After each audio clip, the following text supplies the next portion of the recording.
This is Let's Talk Tillamook. I'm Shaena Peterson. Today we're talking about an issue that affects nearly every working family in our community, childcare. From affordability and staffing to the long-term impacts of funding cuts, childcare is under pressure locally, statewide, and across the country. My guest is Eva Manderson, Director of Childcare Resource and Referral, serving Tillamook, Clatsop, and Columbia counties. Eva brings years of experience as a childcare provider, administrator, and advocate, and she helps families and providers navigate an increasingly fragile system. In this conversation, we'll talk about how we got here, what changed after COVID, where funding stands today, and what the future of childcare could and should look like for our communities. Hi, this is Shaena Peterson with Let's Talk Tillamook, and today we're talking to Eva Manderson about childcare. Good morning. Good morning. Tell us, Eva, what's your background? I, funnily enough, have a degree from Washington State in animal science, then became a mom and found that I had some things that I wanted for my kids, and I was going to then Tillamook Bay Childcare Center back in 2005, became a board member, and then our directors left, and I became the interim director, and I worked there for 8 years, really enjoyed that space, and through that time and into now, I've transitioned a little bit. I worked for the Early Learning Hub for a few years, implemented Preschool Promise in our region, and now I am the Director for Childcare Resource and Referral, and my team serves Clatsop, Columbia, and Tillamook counties. Well, then you're the perfect person to talk to about how has childcare for Tillamook County been affected? Childcare for Tillamook County, I think, is in a dire spot, not different from any other county or not different from anywhere nationally, really. I think we tend to focus on what's happened with childcare since COVID, but the real honest truth of it is childcare was in a desperate spot long before COVID. When I was at Tillamook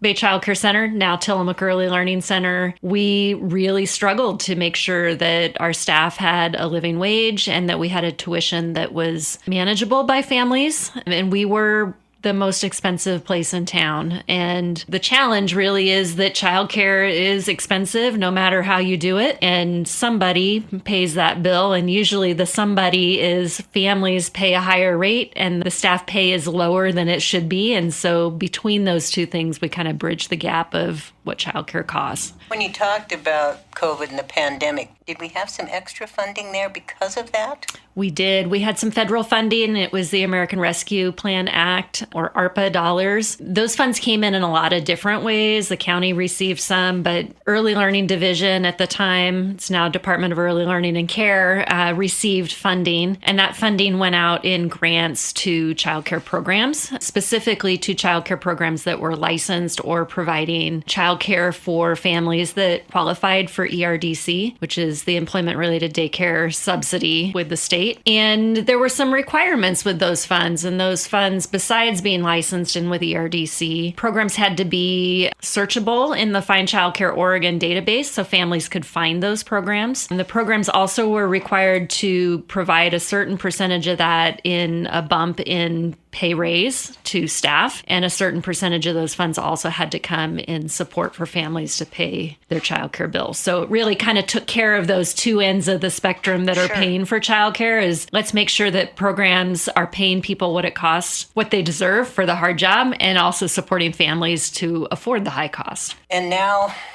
where are we at with funding issues now? And now those funds are gone. Those funds were used up in the last couple years. What we saw with those funds is that investment in childcare really helped to boost the number of childcare programs. When COVID first started, there was a drop in the number of programs, partly because of licensing requirements and increased cleaning and sanitizing and whatnot. We also saw some programs where the business owner decided, I'm tired, I'm going to retire, I'm not going to do this anymore. And so we saw that drop off, and then we saw investments, and we saw programs grow back, and now there's no funding. And so we're starting to see that decline of number of programs again. Although I will say in Tillamook County, we've been a little bit different. Tillamook County in January, first quarter of 2025 had 21 programs in the county, and we've got 23 as of the end of third quarter. And I think we may have added another home program. So we may be at 24 now. But those are small growths. So,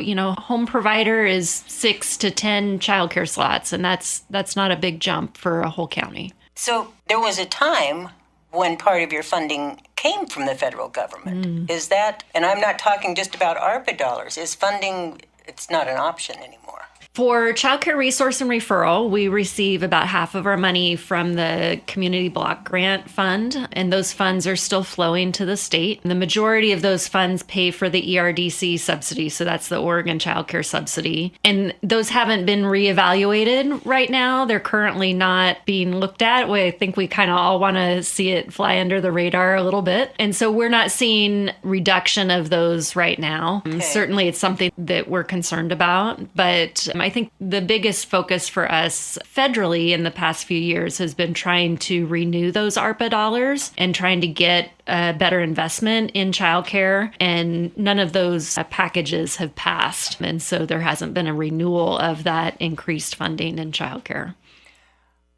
I'm going to assume that you don't have a lot of hope. With this administration, don't have a lot of hope right now. Yeah, focusing on it. I don't think they're focusing on it. I think the other thing that has happened, of course, the state budget has been in question, right? So, and that was a lot of the question is because of the tax laws and how they tie back federally. So with the state budget being questioned, they've had to do their budget exercise of cutting 2.5% or 5%. Right. And Department of Early Learning and Care, which is where my agency sits and where there's also funding in other resources for childcare programs sits. In the last legislative session already were cut $35 million. And so an additional 2.5% or 5% of that budget would be really difficult. In the last session, when the state cut funding in Department of Early Learning and Care, we saw resources for providers go away. So they used to be able to get some educational awards. Those have gone away. They've got some infrastructure funds that are grants out there. That last round is currently out now, and we know that that's not coming back. And so there's other supports and resources that are available to childcare providers that have already been cut. And then if the state budget doesn't improve and we see those other 2.5% or 5% cuts, those will likely show up in people that are supporting childcare providers. Well, and that with the lack of funding, I mean, and I really appreciate what you were talking about, the Tillamook Early Learning and trying to make sure your workforce had a living wage. Seems like people might be less inclined now to get into childcare. Yeah, that's a hard one. My agency is responsible for recruiting and retaining childcare providers. And so we do all of the onboarding for new providers, all the training, all the support for them. If they're applying for grants, we're helping them with that. We're helping them with business practices. And then the child development part of it too, which is the really important part, right? And it's hard work. And so we work really hard on the retention piece of it, but the recruitment part is hard. And so usually we are looking at who's out there that's exempt that we could get new resources to, and we could grow them into something larger. And we're doing an open house in a couple months. And so we're hoping that that might be a way that people can come in and find out more. But the recruitment part is hard. That's what I was thinking. And with so much tension regarding it, people are less likely to say, childcare, maybe we should open a daycare. Yeah. We like to talk about how childcare businesses are small businesses and how some people really want to work their own schedule and they want to work from their home. And so there are benefits, even though the work is hard. And so we really try to get that information out there. Our business coach is regularly working with people to really try to build that business acumen and build their own space, their own business, and be business owners. Where are we going? Where are we headed, Eva? Where are we headed with childcare?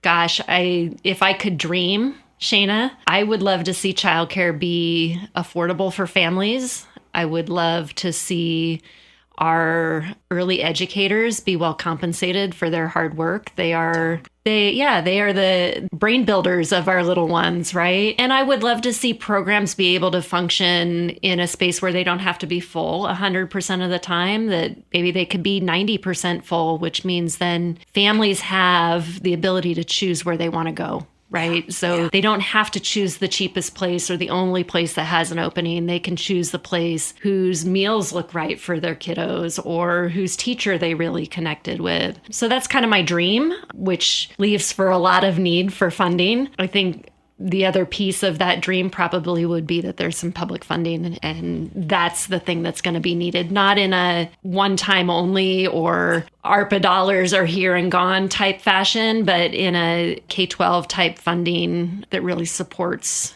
the industry, supports families with their littles. And when we talk about, it's scary to me when we talk about education, because I don't feel that this administration is as supportive as it needs to be. I think education for years has been underfunded, right? And so I think our K-12 struggle, I think there's a tension between early education and K-12 and really trying to find the balance because there's a shortage in public funding. And so where do we find the dollars and how do we make sure that they are sustainable dollars? And when you mentioned the state's budget, because the money came from the state, but was that from the feds to the state to us? Yeah, the way my budget looks, and I'm a small piece of the budget, is about 50% of my budget comes from the feds to the state to me. And the other 50% is general funds and student success dollars and other state funding. So I'm about 50-50. The federal funds that come to childcare resource and referral agencies is a pretty small amount of money compared to what goes out in employment-related daycare. So that's that ERDC subsidy funding. There's interestingly, if you didn't know this, there are 15 CCR&R regions across the state. And so every county has its own childcare resource and referral agency, and we're just one of the 15. Interesting. Yeah. So what you're talking about, Eva, it's true for the whole coast. It is true for the whole coast, the whole state. We could talk about Childcare Desert data. Childcare Desert is a designation that came out of capacity study that Oregon State University has done since, I think their first year that they released it was 2018. And a Childcare Desert is defined as a county who has more than 3 children for every 1 licensed childcare slot. Or another way to look at it is 33% of the children in the county have access to licensed childcare, which is scary, 33%. But when we look at Tillamook County, we've got, I believe, if I'm quoting the right numbers, I think we have 7% access for infants and toddlers in Tillamook County. So it's really dire. And that's true for most of the counties in Oregon for infants and toddlers. For preschoolers, it's a little bit better. Preschoolers are in spaces where there can be more kids, fewer teachers. The ratios are different. And so I think about half of the counties are childcare deserts still for preschool, but half of them are above that 33% mark. Well, the affordability issue, I mean, people in their day-to-day life, the costs are going up everywhere. It's got to be just a struggle because they still need childcare. They need to go to work. Yep. I have a colleague that talks about how childcare is the business that makes all other business possible. And I think you just kind of said that in a different way, is that families need childcare so they can go to work and do their things. And it is expensive, and it gets more expensive for the families as it gets more expensive for the providers. And I think that's one of the tension points. Well, that's it. You can't expect a small business, when they've got operating costs that are increasing, they can't cut their fees. Correct. Yeah. So, catch-22 there. Yes, it is. And like we started out talking, it's either parents are paying the high cost of business or the provider is making less than what they deserve for their important work, or the reality is most of the time we fall somewhere in between where the parents are paying more than they can afford, but less than what the business would really cost. And the provider, the early educator, is making less than what they deserve. Are there resources out there for people to find out more? If people here in Tillamook County want to stop by my office, we are in the old Fosmarks building just down from TLC at 1315 3rd Street. You can also email us at NW Regional CCR&R at nwresd.k12.or.us. And I have a team of people who are interested in helping anyone that wants to start childcare. I've got a county specialist that focuses specifically on Tillamook County. We have services for people in English and Spanish, and just really want to support anyone who wants to open their own small business. And I bet the same is true of our other counties. It is true of our other counties. Clatsop County is in a little bit better space around preschool and the childcare desert data. They've had some really interesting initiatives happening through my team up there that started with county ARPA dollars that we're trying to lift off the ground here in Tillamook County as well. And Columbia County is trying to do some of the same work as well. Excellent. So, yeah, trying to find strategies that work. Well, the thing, Eva, if you're in that kind of business, you've got to care. Yeah. I appreciate you saying that, Shaena. We have taught a course in partnership with the local small business development centers over the last several years. The first time we did this course, we had a Tillamook provider that was there, and she took the 5 courses, and she came out of the course saying, I always cared so much about children, and I knew how to care for children. I didn't know how to care for my business. And so it's, people get into this oftentimes because they care about kids, and we just helped her with caring for her business in a different way. But so many people go into this because they're caring for their own kids, or they're caring for their neighbors' kids and their friends' kids. And pretty soon they're doing something that is really, really important, not only for those kiddos and families, but for the community. Anything else you'd like to add, Eva? This is such an important topic. It is an important topic. I would just add for you, Shaena, that I would be happy to come back and talk to you about childcare anytime you want. It's not something that I ever thought that I would be talking about, clearly from my background, but it is a passion for me and my team. We just really want to see people be supported and successful in their important work. Thank you, and thanks for addressing it as a small business. It's not just the babysitter anymore. Correct. Oh, yes. If we could strike the word babysitter or daycare out of our language and really talk about people as the professionals that they are, childcare businesses and early educators, both of those things are synonymous in my world, and really trying to lift up our small businesses and our educators to be the level of importance that they really are in our community and talk about them that way. Eva, thanks so much for stopping by. You've been listening to Let's Talk Tillamook. My thanks to Eva Manderson, Director of Childcare Resource and Referral, for sharing her insight, experience, and deep care for families, providers, and small businesses across our region. If you'd like to watch this conversation or catch past episodes, you can find Let's Talk Tillamook on YouTube. Be sure to subscribe to our channel so you don't miss future discussions on the issues that matter here on the coast. I'm Shaena Peterson. Thanks for listening, and we'll see you next time on Let's Talk Tillamook.